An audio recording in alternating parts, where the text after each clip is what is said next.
Alright, welcome back. Today's now part 3 of my fence project. And today I'm showing you how I moved the old fence panels from these posts to the back of the yard, and then how I created a new section of fence that goes up the hill to connect the old to the new. Hope you guys stick around and see how we did this. Alright, so before we go too far, I want to give you a quick look at where we're at currently in the project. So you can see the fence on the right-hand side here was the new fence that I built in part 1. Then as you get further back, you can see that I have the gate installed that we did in the last video, in the part 2 video. And then today we're going to move that inside interior fence, or my old fence, back to the new posts that are in the back of the yard so that we can gain a whole lot more space. So as you've seen in some of my previous videos, the first step for me was marking out where my fence was going to go with a string line. And that's where this part of the project really started. As soon as I knew where the fence was going to go, I needed to figure out how many fence panels I was actually going to use. I did this by first measuring the width of each one of my fence panels, and you would think that they were all the same, but they really weren't. And now what you're looking at is my set of plans. In the lower right-hand corner was my first draft of all of my measurements for all of my panels, and then the graph paper represents kind of my way of cleaning it up and showing where I'm going to be putting all of my fence posts, listing out where each old panel is going to fit on the new fence. Then once I knew theoretically where every section of fence was going to go, I marked out on the ground those measurements that I took and started drilling holes with this auger. This is a 9-inch auger, and all these holes were drilled to at least 36 inches deep to get below the frost line. Then I started off installing the post, starting with the corner post. And there's one unique thing about the back side of this fence here is that it's not going to be 100% straight because I want to follow the crest of the hill, and the hill wasn't completely straight. So I installed the corner post, I installed this mid post right here in the middle, and then it takes me over to the new section that I installed earlier. And really, I installed these posts the same way that I did in part 1. So if you really want to see a detailed description of how I put these posts in the way that I did this, I would definitely go back and watch part 1 so that you can see that. But I followed really the same process as before and put all these guys in. After all the posts were put in, I did something that I should have done before to make my life a whole lot easier.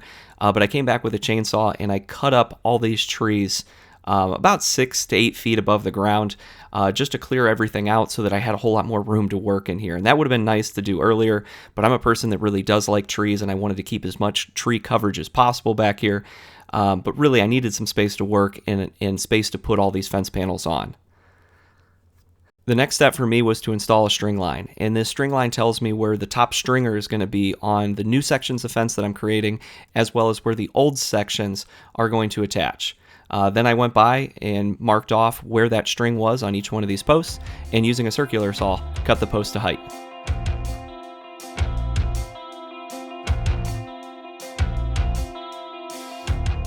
Then for the sections that I'm building new, I started attaching the stringers. And yet again, it's the same exact way that I did in part 1. Started off with the top, moved down to the middle one, and put on the bottom one. And it worked exactly the same way, whether they were horizontal or going at a slant downhill.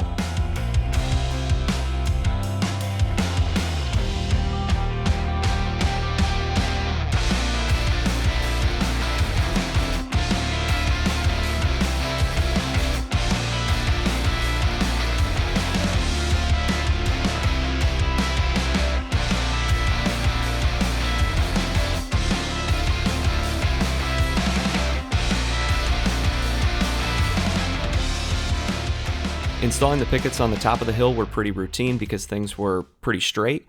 So I went ahead and attached those just like before, air nailer, my spacing block, and kind of height jig. And I had to cut some of them to make sure that they fit because the ground isn't 100% level here, but everything went pretty well.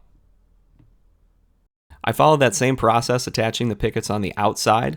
The one thing that you can't see here is I installed all the ones that are going down the hill with screws.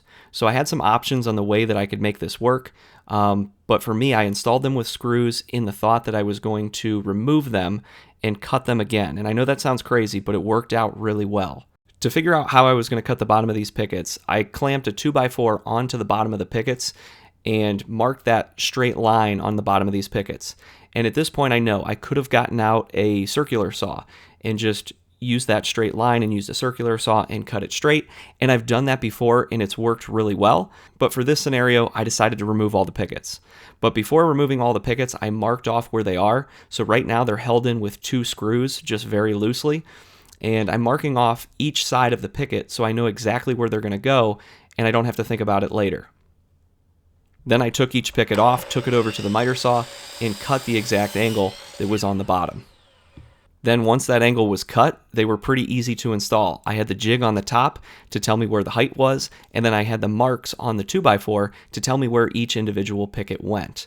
Each picket was numbered, so it went back in its original place, and I'll be honest with you, it probably took a little bit more time than using the circular saw, but the overall result was really good, minus one little mistake that I'll show you.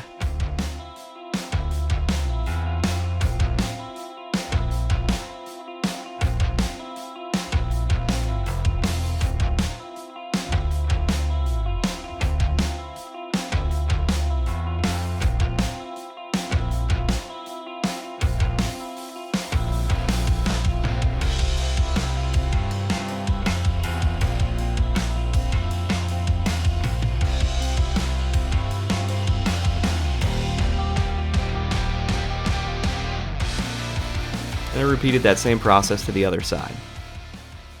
Then this is where I needed to start looking at my plans again to make sure that I was taking each old section and putting it into its proper place on the new post that I installed, because each section has a specific spot that it'll fit best, hopefully. Then to remove the old sections of fence, I used a straight or rip claw hammer and a pry bar. By now, these sections are probably around 20 years old. The pickets are made of cedar, and the stringers are made of 2x4 pressure-treated lumber connected to pressure-treated 4x4s for the posts. They're connected to the post by what looks like 2 framing nails. And I'll be honest, the sections of fence are in pretty good condition, but after 20 years, these boards have gotten a little dry-rotted, especially at the bottom if they've kind of settled down towards the ground and got wet. And then some of the boards kind of have a styrofoamy feel to them, so you just have to be careful with them. But overall, they're going to work really good in the back of my yard and save me a little bit of money.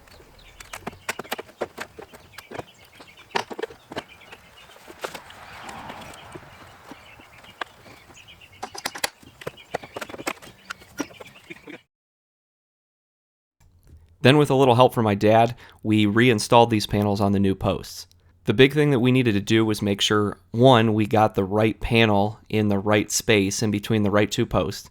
Then we lifted the panels up so that the top stringer was flush with the top of the new post. And then sometimes we had to rack them back and forth left and right to get the inside picket to sit inside of those 2 posts.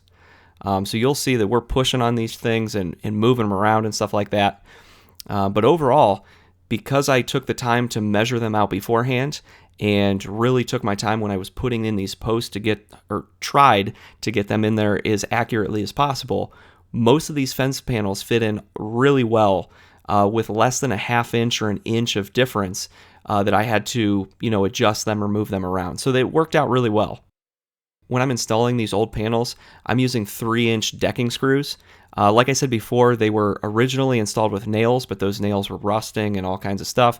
So I decided to make new holes or use new holes and use screws. So if I ever wanted to take these down and build all new sections because I didn't like them, it would be a whole lot easier this way. Plus, I think these are going to be held on a little bit stronger. Removing some of the old panels was easier than others. Some pulled right off, and then others decided to fight me a little bit. Sometimes I had to resort to the Sawzall, but they all got removed one way or another, and they were still usable. Then we kind of got in a rhythm and kept repeating that process.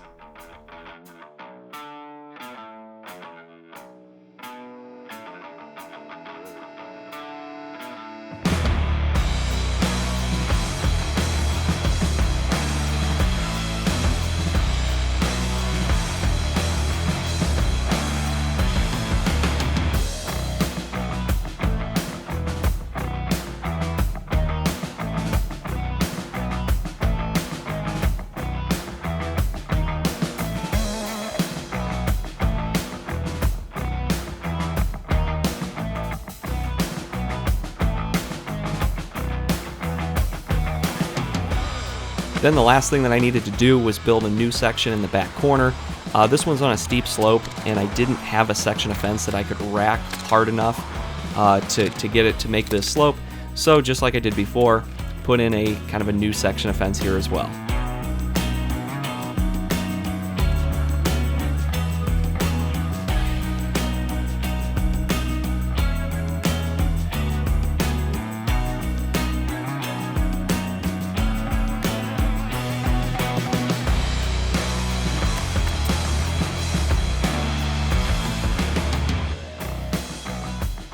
So it took less than a day to move all the old sections, build one new section, and then put in the last small gate in the back of the yard. And at this point you can see that I have a few sections that I still need to move, but I have a fully completed fence that goes around the outside of my yard, and we can let the dogs back out. Alright, so at this point all the rest of the sections have been taken down, and I just have those kind of stockpiled behind my fence. We might have a plan for those in the future, but they came down just like the rest of the sections, and now really the only thing that I have left is the posts. So I have a complete fence around the outside and then just a bunch of posts in the middle. And to be honest, I'm not in really any hurry to take them down or to pull them out. I could have, pulled them out in a few different ways, whether I used a floor jack or some kind of, lever to pull them or force them out, but I'm really not in any hurry. They're going to wait until next year, so next year I will redo the last side of my fence that hasn't been done yet. It's standing and it holds the dogs in and it provides privacy, but other than that it's pretty bad. Some of the posts are heaving out of the ground pretty far, they're leaning out and in and all over the place.